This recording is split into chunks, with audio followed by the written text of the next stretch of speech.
96.7 FM પર આકાશવાણીનું આ અમદાવાદ વડોદરા કેન્દ્ર છે. પ્રસ્તુત છે કાર્યક્રમ આરોગ્ય જગત. આજના કાર્યક્રમમાં આપ સાંભળશો કેન્સરનું સમયસર નિદાન અને સારવાર એ વિશે ડોક્ટર મુંજાલ પંડ્યાની મૌલિન મુનશીએ લીધેલી મુલાકાત. આરોગ્ય જગત કાર્યક્રમ સાંભળતા સૌ શ્રોતા મિત્રોને મૌલિન મુનશીના નમસ્કાર. મિત્રો, અત્યારે મેડિકલ ક્ષેત્રમાં ખૂબ સંશોધનો થયા છે અને એને કારણે સારવાર હવે ઘણી સરળ બની છે અને આધુનિક પણ બની છે. કેન્સર આ નામ પડતાં જ દરેકને એક નાનકડી ભયની ધ્રુજારી થઈ જાય કે હવે શું. પણ મિત્રો, હવે કેન્સર એટલે કેન્સર નથી, કારણ કે આધુનિક સર્જરી, આધુનિક AI ટેકનોલોજી, ઘણી બધી નવી નવી વાતો હોય છે. એટલે હવે કેન્સર મટી શકે છે. આજે મારી સાથે સ્ટુડિયોમાં ડૉક્ટર મુંજાલ પંડ્યા છે, જેઓ ગુજરાતના ખૂબ જાણીતા કેન્સર નિષ્ણાત છે, મેડિકલ ઓન્કોલોજીસ્ટ છે અને હિમેટોલોજીસ્ટ છે, અને ખૂબ લાંબો અનુભવ છે. દેશ વિદેશમાં અલગ અલગ જે કોન્ફરન્સ હોય કેન્સરની, એમાં તેઓ ભાગ લે છે. તો આજે આપણે એમની પાસેથી આ કેન્સર વિશેની માહિતી મેળવીશું કે હવે કઈ આધુનિક સારવાર ઉપલબ્ધ છે. ડૉક્ટર મુંજાલ પંડ્યા, આકાશવાણી સ્ટુડિયોઝમાં આપનું ખૂબ ખૂબ હાર્દિક સ્વાગત છે. સાહેબ, કહેશો કે આજકાલ આ કેન્સરનો ડર બહુ હોય છે અને ઘણાને તેમ કે કેન્સર થયું એટલે હવે પતી ગયું, પણ એવું નથી હવે. તો પહેલાં એ જણાવો કે કેન્સર કયા કયા પ્રકારના હોય છે? બહુ સાચી વાત કીધી મૌલિનભાઈ. હવે આપણે આ જમાનામાં કેન્સરથી ગભરાવાની જરૂર નથી. કેન્સર હવે સંપૂર્ણ રીતે મટી શકે છે જો કેન્સરનું વહેલું નિદાન કરવામાં આવે, વહેલી સારવાર કરવામાં આવે, યોગ્ય ડૉક્ટર દ્વારા સારવાર કરવામાં આવે તો આ કેન્સર સંપૂર્ણપણે મટી શકે એવું છે. પ્રમુખ રીતે અમે કેન્સરને 5 ભાગમાં ડિવાઈડ કરીએ છીએ કે વિભાજિત કરીએ છીએ, કે જેમાં અલગ અલગ ટાઈપના કેન્સર હોય છે. એમાં એક કાર્સિનોમા, બીજું એક સાર્કોમા, ત્રીજું લ્યુકેમિયા એટલે કે બ્લડનું કેન્સર, જે આપણે લેમેન ભાષામાં કહેતા હોય કે ભાઈ બ્લડનું કેન્સર થયું તો એને લ્યુકેમિયા કહેતા હોય, બીજું લિમ્ફોમા એટલે કે લસિકા ગ્રંથિનું કેન્સર, અને ત્રીજું મલ્ટિપલ માયલોમા એટલે કે હાડકાના માવાનું કેન્સર. તો આ પ્રમુખ 5 કેન્સર છે, જેમાં દરેક વ્યક્તિને અલગ અલગ ટાઈપના કેન્સર થતા હોય છે.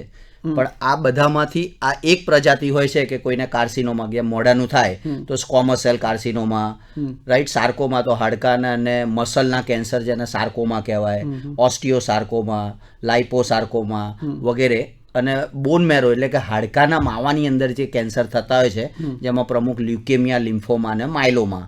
તો આવા પ્રમુખ પ્રકાર હોય છે કેન્સરના. બહેનોમાં કયા પ્રકારના કેન્સર વધારે જોવા મળે છે? બહેનોમાં સાહેબ આપણે જોઈએ તો આખા વિશ્વમાં અને મેઇનલી એશિયન કન્ટ્રીઝ અને એમાં પણ ભારત દેશમાં 2 પ્રમુખ કેન્સર સ્ત્રીઓમાં જોવા મળતા હોય છે. એમાં પહેલું કેન્સર છે એક સ્તનનું કેન્સર એટલે કે બ્રેસ્ટ કેન્સર, અને બીજું કેન્સર છે એ ગર્ભાશયનું મુખ, જેને ઇંગ્લિશમાં અમે સર્વાઇકલ કેન્સર કહેતા હોઈએ છીએ. આ 2 કેન્સર છે જે બહુ જ કોમન છે, અને એ સારી વાત એ છે કે આ બંને કેન્સરને બહુ જ વહેલા સ્ટેજમાં નિદાન પણ કરી શકાય છે અને એની સારવાર કરીને સંપૂર્ણ રીતે મટાડી શકાય છે. પણ જાગૃતિનો અભાવ એટલે કે લેક ઓફ અવેરનેસ ના લીધે ઘણી બધી મહિલાઓને ખબર નથી કે આનું વહેલું નિદાન કઈ રીતે થાય છે. જો આપણે એની જાગૃતતા ફેલાવીએ, જેમ કે મેમોગ્રામ, સ્તન કેન્સર માટે મેમોગ્રામ, તો જે WHO ની ગાઈડલાઈન છે એ પ્રમાણે 50 વર્ષની ઉંમર પછી દરેક ફિમેલે દર 1 થી 2 વર્ષે બંને સ્તનનો મેમોગ્રામ કરાવવો જોઈએ. જે સિમ્પલ ટેસ્ટ છે, એડમિટ થવાનું નથી, દુખાવો થતો નથી, એમાં કોઈ બાયોપ્સી કે ટુકડો લેવાનો નથી, માત્ર એક સ્પેશિયલ ટાઈપનો સ્તનનો એક્સરે છે કે જે કરવાથી આપણને સ્તનમાં થતી ગાંઠ એ બહુ જ પહેલા સ્ટેજમાં કે એનાથી પણ અર્લી સ્ટેજમાં આપણે એને નિદાન કરી શકીએ છીએ. તો એક સ્ટ્રોંગ રેકોમેન્ડેશન છે કે એક 50 વર્ષની ઉંમરથી પછી દરેક મહિલાએ એક બંને સ્તનનો મેમોગ્રામ કરાવવો જોઈએ. અને સર્વાઇકલ કેન્સર એટલે કે ગર્ભાશયના મુખનું કેન્સર, એના માટે એક ટેસ્ટ છે જેને પેપ સ્મિયર કહે છે, પેપ સ્મિયર. જે પેપ સ્મિયરની રેકોમેન્ડેશન ગાઈડલાઈન એવી છે કે 21 ઉંમરથી 65 વર્ષની ઉંમર સુધીની દરેક મહિલા દર 3 વર્ષે આ એક ટેસ્ટ સાદો કરાવવાનો હોય છે, જેના ગાયનેકોલોજીસ્ટ કે એના ફેમિલી ડૉક્ટરની સલાહ દ્વારા એ ટેસ્ટ કરી શકાય છે. બહુ સિમ્પલ ટેસ્ટ છે, દુખાવો થતો નથી. આઉટ પેશન્ટ તરીકે એટલે કે OPDમાં દર્દી જાય ડૉક્ટર પાસે, રિપોર્ટ કરે, ચાલતા ઘરે આવે. પણ લોકોમાં ગેરસમજ બહુ છે કે કંઈ થઈ જશે, અને હાવ છે કે જેના લીધે સ્પેશિયલી સ્ત્રીઓ સ્તનમાં ગાંઠ હોવા છતાં અમારી પાસે 6 મહિને, 12 મહિને, 1.5 વર્ષે આવે છે, કેમ કે એમને એક અંદર માનસિક ભય છે કે આ કદાચ કેન્સર હશે તો તો હું શું કરીશ, હું કોને બતાવીશ, અથવા મારું આગળનું ભવિષ્ય શું. એટલે મારી આજે દરેક ફિમેલને અપીલ છે કે કોઈ પણ પ્રકારની શરમ, સંકોચ કે ગભરાયા વગર જો સ્તનમાં કોઈ પણ પ્રકારની ગાંઠ હોય તો પોતે જાતે ડોક્ટર બન્યા વગર એના ફેમિલી ડોક્ટર કે ગાયનેકોલોજીસ્ટ કે ફિઝિશિયનને બતાવી અને એક્સપર્ટને બતાવી અને એ મુજબ જો આગળ નિદાન કરાવે તો ડેફિનેટલી મને વિશ્વાસ છે કે કોઈ પણ પ્રકારનું કેન્સર વહેલા સ્ટેજમાં મટી શકે એવું છે. એ ઉપરાંત ડૉક્ટર મુંજલ પંડ્યા, ગુજરાતમાં જે મોઢાના કેન્સર, કારણ કે લોકો ખાસ કરીને ગુટકા, પાન, તમાકુ વધારે ખાતા હોય છે અને હવે તો સાહેબ એવું જોવા મળે છે કે ફિમેલ એટલે કોલેજિયન છોકરીઓ જે હોય એ પણ સ્મોક કરતી હોય છે, તો એ કેન્સર પણ હવે વધી રહ્યા છે એવું આપને લાગે છે? ટ્રેન્ડ જે ચાલી રહ્યો છે એમાં હું છેલ્લા 10 વર્ષની અંદર સાહેબ જોઈ રહ્યો છું. એની અંદર આજે યંગ પેશન્ટમાં જે આજે અમે ભણતા હતા 20-25 વર્ષ પહેલાં, ત્યારે એવું માનતા હતા કે કેન્સર તો માત્ર 55-60 વર્ષ પછી જ થાય, પણ આજે જે અમારી ઓપીડીમાં અમે જે દર્દીઓ જોઈ રહ્યા છે એમાં લેસ ધેન 40 એટલે કે 40થી નીચેનો ઘણો સારો એવો નંબર છે, જેમાં મેલ અને female, not only female, even male અને ફિમેલ પણ બંનેને, કે જે લોકોની ઉંમર 40થી નાની છે અને એ લોકોને મોઢાના, જડબાના, બ્રેસ્ટના, સર્વિક્સના, લંગના અને કોલોનના અને પ્રોસ્ટેટના આ બોલ્યો એ બહુ બધા કેન્સર વહેલી સ્ટેજમાં અમે જોતા હોઈએ છીએ. એટલે હવે એ કોઈ બાધ નથી કે ભાઈ માત્ર 50 વર્ષ પછી જો પેશાબમાં તકલીફ થાય, ખાંસી આવે, ગળફામાં લોહી પડે તો જે કેન્સર હોય. હવે આ રોગ 50ની નીચે, 40ની નીચે પણ અમે ઘણા બધા સારા એવા દર્દીઓ રોજ વર્ષોથી જોઈ રહ્યા છીએ. એનું પ્રમુખ કારણ છે 2. એક, તમાકુ એ 60% પ્લસ કેન્સર થવાનું કારણ છે. બીજું આલ્કોહોલ. ત્રીજું અનિયમિત લાઇફસ્ટાઇલ અથવા તો ઇરેગ્યુલર લાઇફસ્ટાઇલ અથવા સેડેન્ટરી લાઇફસ્ટાઇલ. ચોથું કારણ છે અમુક ટાઈપના વાયરસ, જેમાં HPV વાયરસ જે ગર્ભાશયનું મુખનું કેન્સર છે, હિપેટાઇટિસ B વાયરસ કે જેનાથી આપણને લીવરનું કેન્સર થાય છે. પછી એવા ઘણા બધા વાયરસીસ છે કે જેના લીધે થાય છે. તો આપણે આ વાયરસની રસી પણ છે, જેમ કે HPV. તો HPV હ્યુમન પેપિલોમા વાયરસની રસી છે, જો એ ફિમેલને આપવાય તો આ ગર્ભાશયનું મુખના કેન્સરને અટકાવી શકાય છે. હિપેટાઇટિસ B ની વેક્સિન જે આપણે આપણા બાળકોને 3 ડોઝ અપાઈએ છીએ, એ વેક્સિન ઉંમરલાયકે પણ જો ના લીધી હોય લેવાથી લીવરના કેન્સર સામે રક્ષણ મળી શકે છે. એવું ઘણા બધા વાયરસીસ છે કે જે પ્રિવેન્ટેબલ છે, આપણે એને રોકી શકીએ છીએ. અને સૌથી મોટી વસ્તુ કે લાઇફસ્ટાઇલ, સ્ટ્રેસ, રાઈટ, અને જંક ફૂડ કે જે આપણે વધારે હાઈ ફેટી ફૂડ છે, સ્પાઇસી ફૂડ છે, ચાઇનીઝ ફૂડ છે, વધારે ઓઇલી ફૂડ છે કે જેનું સેવન કરવાથી પણ અમુક બ્રેસ્ટના, કોલોનના એવા ઘણા બધા કેન્સર થઈ શકે છે. તો જો આપણે આપણી લાઇફસ્ટાઇલ પણ સુધારીએ અને જે એવોઇડેબલ ફેક્ટર છે જેવા કે ટોબેકો, આલ્કોહોલ, લાઇફસ્ટાઇલ જે આપણા કંટ્રોલમાં છે, બરાબર, અમુક આપણા કંટ્રોલમાં નથી અને અનએવોઇડેબલ રિસ્ક ફેક્ટર કહેવાય, જેમ કે એજ. તો એજ આપણે નથી રોકી શકતા, તો એના ઉપર આપણો કંટ્રોલ નથી. દિવસ રાત, તો એના ઉપર નથી. સૂર્યનું આયોનાઇઝિંગ રેડિયેશન, તો એનો કંટ્રોલ નથી. પણ જે કંટ્રોલેબલ છે, જેમ કે લાઇફસ્ટાઇલને આપણા કંટ્રોલમાં, રોજ સવારે ઉઠી અને અડધો કલાક, પોણો કલાક યોગાસન કરવા, નિયમિત કસરત કરવું, વજન વધારે હોય તો એને ઓછું કરવું, ખોરાક પર કંટ્રોલ રાખવો, નિયમિત એક્સરસાઇઝ કરવી, સ્ટ્રેસ મુક્ત રહેવું, તમારી લાઇકલી એક્ટિવિટીમાં પ્રયોજાયેલા રહેવું અથવા એના માટે 25-30 મિનિટનો સમય કાઢવો. આ બધી વસ્તુઓ કરવાથી પણ આપણે ઘણા બધા, નહીં કે માત્ર કેન્સર પણ એ સિવાય blood pressure, diabetes, thyroid, stress, depression, એના સામે પણ આપણને રક્ષણ આપે છે. સાહેબ, આજની જે યુવા પેઢી છે ને, તો એને તો ઘરનું જમવાનું ભાવતું જ નથી, બરાબર છે. એમને તો પેલું ચટાકેદાર, મસાલેદાર એ ખાવાનું ગમે છે. અને શનિ રવિ તો સાહેબ તમે હોટલો જુઓ ને તો ઉભરાતી હોય છે, તમારે વેઇટિંગમાં કલાક બેસવું પડે, પછી ભલે ને ફૂડ ગમે એટલું ખરાબ હોય.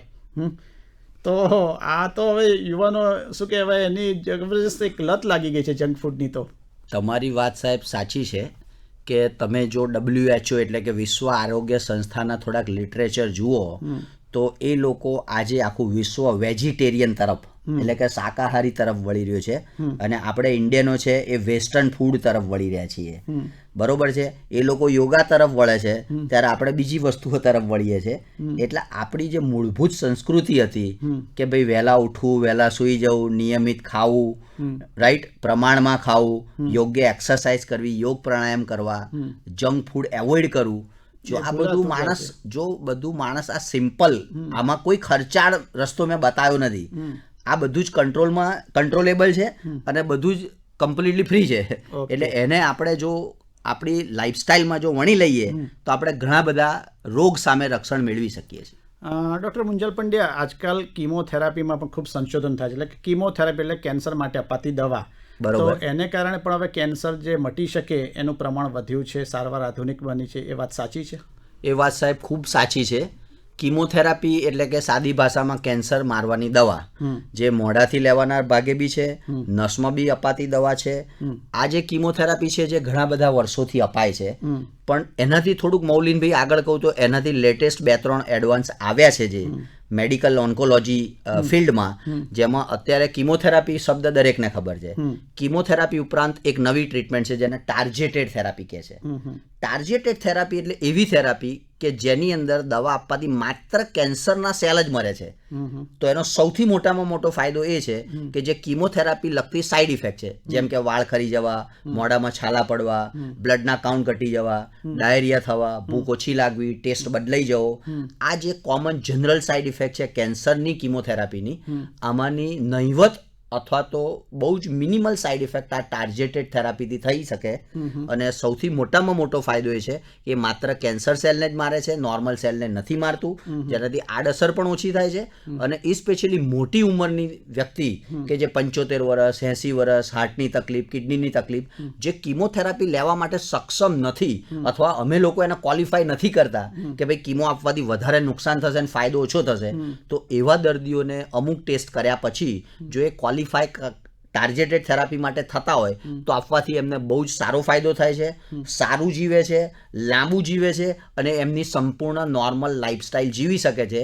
એટલે એ માનવાનું કોઈ કારણ નથી કે જો હવે કીમોથેરાપી ના અપાય તો હવે દર્દીનું કંઈ થઈ શકે એવું નથી. એ વાત તદ્દન ખોટી છે. એ સિવાય બીજું અત્યારે કોઈ કેન્સરની સારવાર ક્ષેત્રે કોઈ સંશોધનો થઈ રહ્યા છે જેથી લોકોને ખોફ થાય કે 4th સ્ટેજનું કેન્સર પણ મટી શકે એમ છે? એક્ઝેક્ટલી સાહેબ. તો એના વિશે જે હું તમને લાસ્ટમાં કીધું કે કીમોથેરાપી, એના ઉપર એક ટાર્ગેટેડ થેરાપી કે જે 4થા સ્ટેજના કેન્સરને પણ જો ટાર્ગેટેડ થેરાપી બહુ જ સરસ અસર કરે તો 4થા સ્ટેજનું કેન્સરમાં પણ દર્દી ક્વોલિટી ઓફ લાઈફ અને ક્વોન્ટિટી ઓફ લાઈફ એટલે સારું અને લાંબુ બંને જીવી શકે છે. અને જેમાં ઘણી બધી દવાઓ છે એ માત્ર મોઢેથી ઓરલ ટેબ્લેટના ફોર્મમાં આવે છે, જેથી પેશન્ટને લેવી બી બહુ કન્વિનિયન્ટ છે, બહુ ડૉક્ટરની મુલાકાત પણ ઓછી લેવી પડે છે અને આડઅસર પણ ઓછી થાય છે. અને આ ઉપરાંત બીજી 2 નવી તમને લેટેસ્ટ ટ્રીટમેન્ટ કહું, જેમાં એક ઇમ્યુનોથેરાપી, તમે કેવું સાંભળ્યું હશે શબ્દ ઇમ્યુનોથેરાપી.